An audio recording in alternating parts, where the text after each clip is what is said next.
Real quick before we begin, I just want to make a little plug for my Patreon and YouTube memberships. It's a little way to help support my work here on YouTube, as for as little as $1, euro, pound a month. You get rewards such as your name featured at the end of all of my videos, a personal shout out upon joining, and some early teases to upcoming videos. It is in no way a requirement or necessary to do so, but if you can and would like to help bring in these videos week in, week out, then consider supporting through either YouTube or Patreon. Now on to the video, enjoy. You know what hasn't been talked about at all? Breath of the Wild sequel. Oh wait, yeah, I think it has actually. Well, apparently there is still some demand for it. I mean, I get a lot of suggestions to cover topics regarding the game, but I also see a lot of comments asking to do less on the sequel. So I thought a fun topic we could cover and some sort of middle ground topic is what classic Zelda animes should be brought back for this highly anticipated adventure. Well, firstly, what actually counts as a classic anime? Well, many of us would consider classic to mean old, as in Zelda 1 old, but it doesn't necessarily mean that. For example, the Bokoblins are a classic Zelda anime, but not an old one in the sense that they haven't been seen for years. So for this list, I'm counting anything that can be called classic due to its beloved nature by the fans, its fitting presence to a certain scenario, such as Majora's Mask's infamous aliens at Romani Ranch, or just its nostalgic love making it a classic. With that out of the way, be sure to go and grab yourself a snack or drink and send them in on social media to get featured right here, and let's take a look at 5 classic Zelda animes that need to return.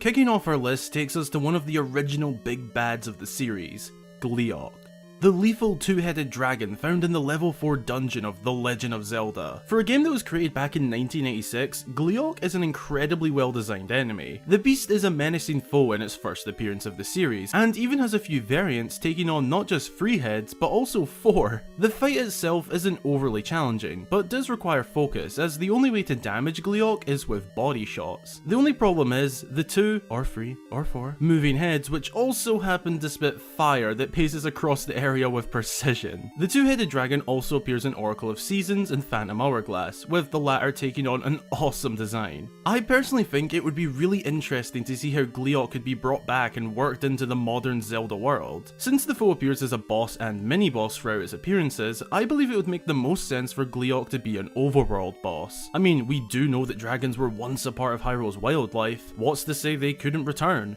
Perhaps in a similar sense as to how birds travel far and wide at different times of the year, maybe the dragons could return come Breath of the Wild 2 or at some stage later in the game. I think it would be so awesome to just be traveling Hyrule or even the outer lands of Hyrule, and in an almost Skyrim-like fashion, the ground begins to shake and a thunderous roar unleashes from afar, and to our shock, a gigantic Gleeok approaches Link with an intimidating growl. That would be so awesome. Honestly, Gleeok is one of those enemies that in my opinion deserves to be brought into the 3D Zelda world. I mean, who doesn't love a good old dragon battle in The Legend of Zelda?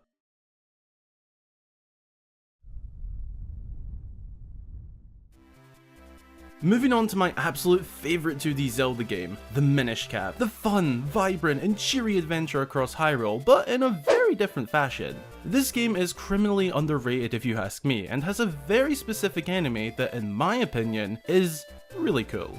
The Acro Bandit. MaskedNintendoBandit? These little mischievous guys can be found in the eastern hills near Lon Lon Ranch, and whilst not the most threatening looking, alone, as a team, they do pose quite the challenge. They are essentially a group of 5 little mole-like bandits. They are hidden beneath the ground, and at first sight, all Link can see is a single head pop out. Then, before he knows it, a stack of 5 emerge and form an acrobatic tower, as, you know, it's in their name. To defeat them, Link must strike the bottom to break the tower, which also stuns all of them briefly. In this time, Link must attempt to strike them all before they recover and burrow back beneath the ground. And whilst you might think that's a little too easy, say Link successfully kills 3 of them and 1 escapes.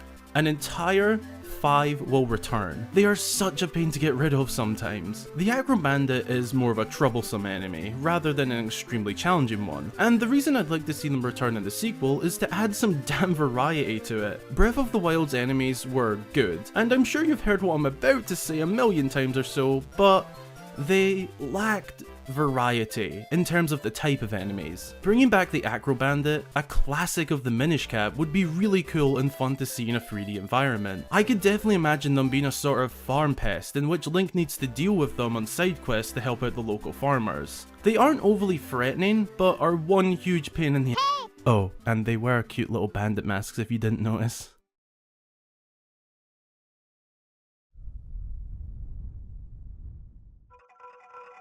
Now, I'm sure this will be an enemy that many fans can get behind. We are of course looking at the Wallmaster. These shadowy palms are one of the most creepy enemies in the entire Zelda series, an enemy which you can't even see until it's close to striking. Wallmasters are large singular hands. They hide in the shadows of above, completely out of sight, and then, out of nowhere, a small shadow will form below Link, indicating that something is above, and as the shadow grows larger, a ghastly hand descends from above and attempts to grab Link. In Ocarina of Time, these foes are so well known for their danger that upon entry of a new area or dungeon that contains them, Navi will stop Link in his tracks to warn him, saying, "Watch for the shadows of monsters that hang from the ceiling," which is kind of ironic in a way, as you can't actually see them until they are close to striking. Wallmasters are an unquestionable classic of the series, whilst also being part of the nightmare fuel that was playing Ocarina of Time as a child. Thanks again, Nintendo. The main reason I would like to see them be brought back is because of how creepy and dark the sequel is shaping up to be so far. There will be a clear emphasis on the caves and underground, as well as the likely return of more traditionally built dungeons. This would create the perfect opportunity to bring these creepy crawler hands back. Just imagine Link and Zelda venturing the underground and, without notice, one of them is grabbed by a Wallmaster and dragged into the shadows. That would be so cool. Well, not them getting taken away, just the enemy returning. It would be cool.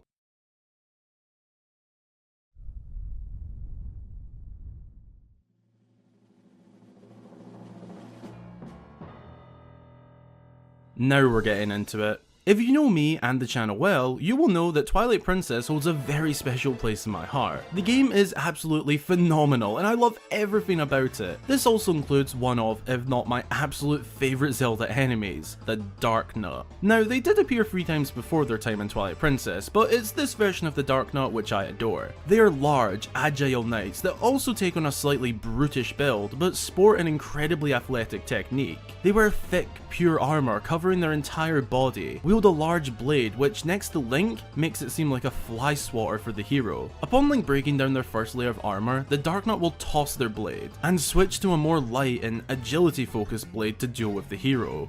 These knights are incredibly well trained and pose one hell of a challenge in combat. They are intense fighters who don't give Link 2 seconds to think, an enemy that keeps the hero on his toes. Now, how exactly could they fit into the sequel? Well, I'm glad you asked. You see, the sequel will take place within the same kingdom of Hyrule. That is a fact. However, there will obviously be new areas to explore, along with the fair chance that we get to explore the outer edges of Hyrule, either out to sea, beyond the Gerudo Desert, or across the canyon separating the playable area and the land we can see. Perhaps in old abandoned Hyrulean settlements we could find these knights, long forgotten and now disturbed. There are honestly so many pathways to reintroduce them to the series. Hell, they could even have started their own society afar from Hyrule, and Link walks right into that. Who knows? I just know that I would love to see the Dark Nuts return in the next Legend of Zelda game.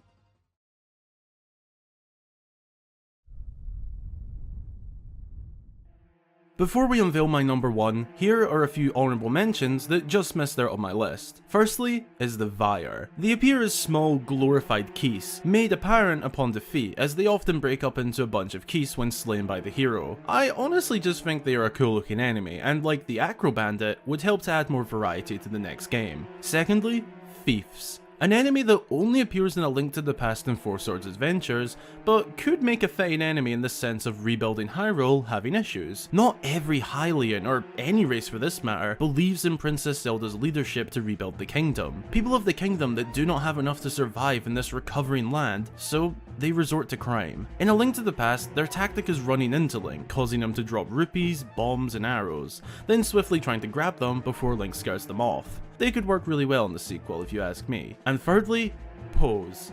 I've talked about these classic enemies before, so to keep it short and simple, I believe that Pose would make a great addition to the sequel, especially if it does follow the path of being a dark game.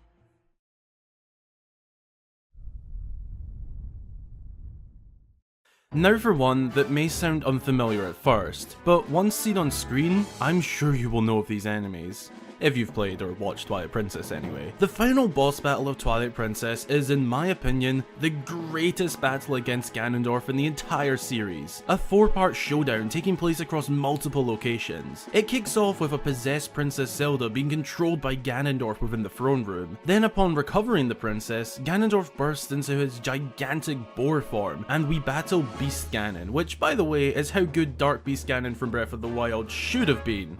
I mean, this beast charges at you, teleports, and just puts up a fight. Anyway, following this, we move to Hyrule Field, as Hyrule Castle can be seen crumbling to the ground. This is where we then fight Ganondorf on horseback. Then, the final battle, a one-on-one duel. But rewind a little to that horseback fight, and we can see these phantoms that accompany the King of Evil. These are Phantom Riders, spiritual knights which are under the allegiance of Ganondorf. The reason I see these foes as classics is because they accompany the King of Evil on his assault on Link and Princess Zelda. This shot, at least for me personally and many other Twilight Princess fans, is iconic, seeing Ganondorf's Legion of Doom charge towards you without much time to prepare. In combat, they act similar to Link on horseback. They can attack as archers or swordsmen at close range. Ganondorf can also spawn more and more of them whenever Link gets too close. This, in my opinion, is a classic attack of Ganondorf's that often gets overlooked. I don't know the exact scenario that they could fit into the sequel, but given the slight impression we get of spirits having a significant role in the sequel, the return of these phantoms would make me so happy. I honestly love all of the spirits and phantoms in Twilight Princess, with the riders being my absolute favourite. Maybe even just upon nightfall, they appear within open fields, similar to how stall enemies appear at night. Please Nintendo, bring back spirit enemies. Thanks a ton for watching. I really hope you enjoyed, and if you did, be sure to drop a like as it really helps to share the channel out, and consider subscribing for more Zelda content. What do you think of my list? Would you take these enemies back, or have some of your own you'd like to see return? Drop a comment below with which classic Zelda enemies you would like to see return to the series. Huge thank you goes out to all of my wonderful supporters across both Patreon and YouTube, with a special shout out going to our newest member of the crew, Riff Scosfans. I'm sorry if I butchered that. Thank you so much for joining via Patreon, it means a lot. If you'd like to help support the channel as well and get your name featured right here at the end of every single video, then consider supporting through YouTube or Patreon. Again, thanks for watching, and until the next time, I've been Hyrule Gamer.